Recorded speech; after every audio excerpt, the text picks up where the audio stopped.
Plaintiff Chad Sonyer is married to the defendant, but they've been separated for several months. Chad claims they had issues because her family felt she should quit her job to be a stay-at-home mom, and he's suing her today for an unpaid judgment. Defendant Samantha Sonyer admits that she and Chad struggled with finances and says her family didn't think she should have to work 40 to 50 hours a week after she had children. Samantha denies owing Chad for anything. Start with you. The defendant, my estranged wife, we've been separated since August of 2021. When did you all get together? When did you all marry? We got together when I was 22 and she was 18. What year was that? 2016. Yeah, I guess if it's a divorce, I'd try to forget the date too. So you sure it's 2016? It took a minute. We got together in 2016. When did you marry? Got married in 2019. All right. And how was it? Well, we wouldn't be here today if it went good. Okay. Well, good a portion of the time. First day, it started out wrong? It started good. Okay. When did it change? About a year or so after we had our first child together. What do you think happened there? We just started fighting a lot more about financial problems because I had 2 kids in a previous relationship, and she knew that getting into our relationship together. So we just kind of started fighting a little bit more about money, and her family judging me, saying that she should be a stay-at-home mom. In this day and age, you can't do that. You're right about that, unless your partner makes a whole lot of money. Yes, sir. To take care of 2 people and children. But nonetheless, I'm sure the majority of divorces stem from financial problems. I believe financial disputes, financial problems, financial pressures. And that's why I always advise young people, don't get married until you're prepared, or certainly don't have a family until you're prepared financially for the family, because these stresses, the 2 of you can make it on your own. You all could eat slop and drink muddy water, but you can't feed that to the kids. So yeah, folks shouldn't have children until they can do that. And otherwise, that's what's gonna happen, the financial pressures. Number one thing people ask me about the benefit of television, well, you like being rich and famous? Is that the biggest benefit? What's the biggest benefit of that? I say, not to have stress, to have a stress-free life based on finances. Before television, I was under stress all the time. I was under stress all my professional life. I'm in law school, I'm working, my wife, we're trying to do what we can. Didn't break up, but that certainly created a lot more opportunity for tension in the relationship. And so that's what it sounds like happened with you guys. And a lot of times people go wayward one way or the other because of that initial financial tension. Plaintiff Chad Sonyer is suing his estranged wife because he claims after they separated, she kicked in his door. So what did happen? How did it go from we were having financial pressures to this happened and now we're getting divorced? So we had our first child a year later or so, and then we were kind of good for a while, and then her family really started putting more pressure on me about her being a stay-at-home mom. And then I just kind of stopped visiting with her side of the family, and she would just bring her and our kid up to see them. And then a few years later, she was pregnant with our second child. So then we got married when she was still pregnant with our second child. And it was good for a while, and then they really started putting pressure that she should be a stay-at-home mom. What do you say, ma'am? Give me some background on whether your family was pressuring him.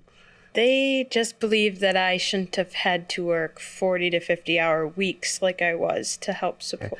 What other problems did you all have individually outside of your family's thoughts of him? The financial strain was the big one. We worked opposite schedules. He worked first shift, I worked third to accommodate childcare because that's obviously very expensive. And on top of it, with his 2 children that he stated that he has with different women, they required child support to be paid to them as well. So he got 2 baby mamas. Correct.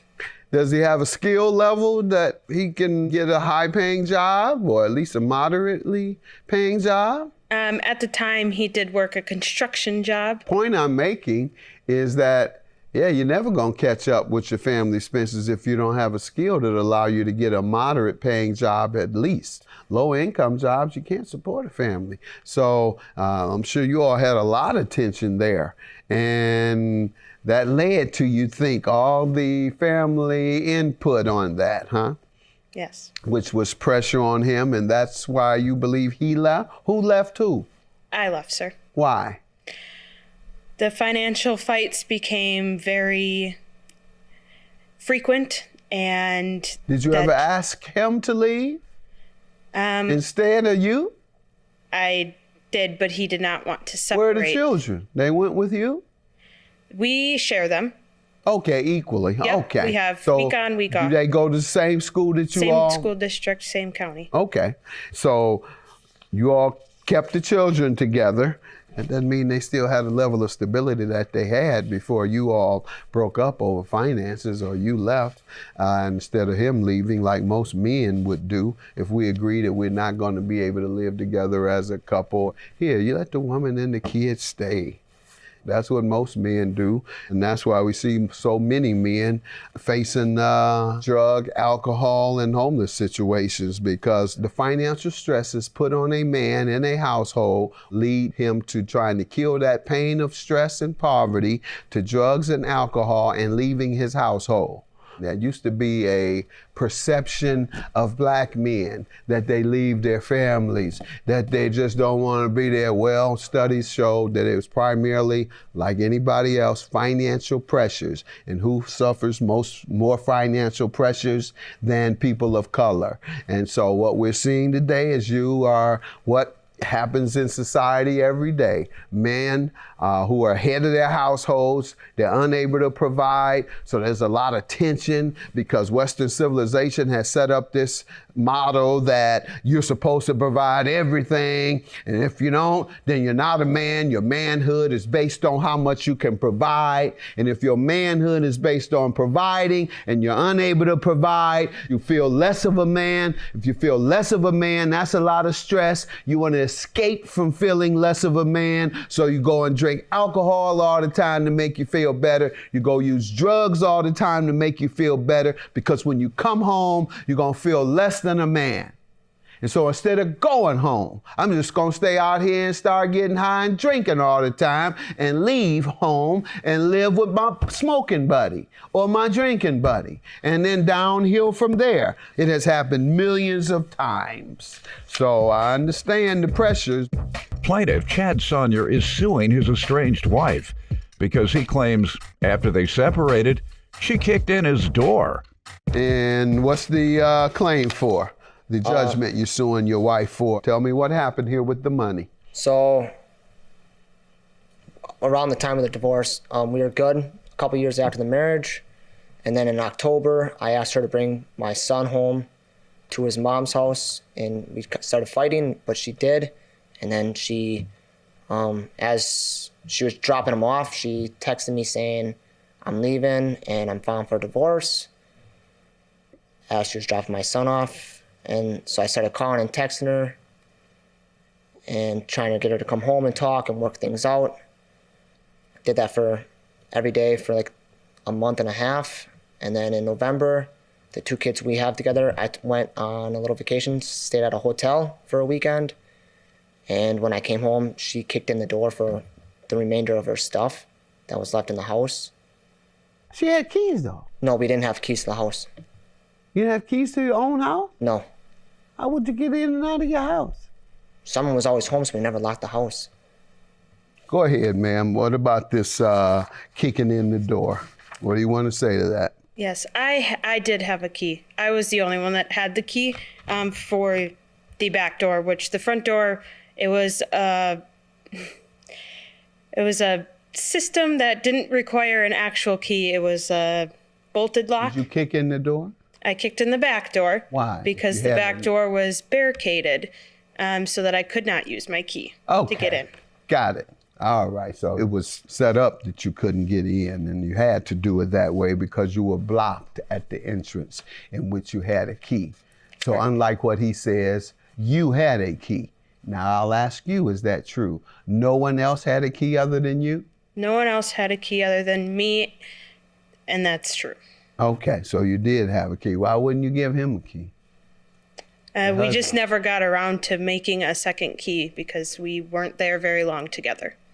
All right, sir, the amount is for that. The judgment, you sued her and received a judgment or something for her kicking in the door? That's what that's about? I have a judgment for 2 doors and the flooring of the house. Okay, why haven't you gotten a divorce? So after that happened in November, we kind of just we'd try not to communicate much when we dropped off our kids. But then in end of March, early April, she was staying with a friend and they had a fallout or whatever, so she asked to come move back into the house. So then we put our divorce on hold again to try to work things out until August of 2021 when we started fighting a lot more, and then we just kind of... Okay, what's the plan now? We're still separated. So you're just gonna stay separated and never divorce? Stay separated because for like health insurance, it's Okay, beneficial. well, in the meantime, you can't get a dime.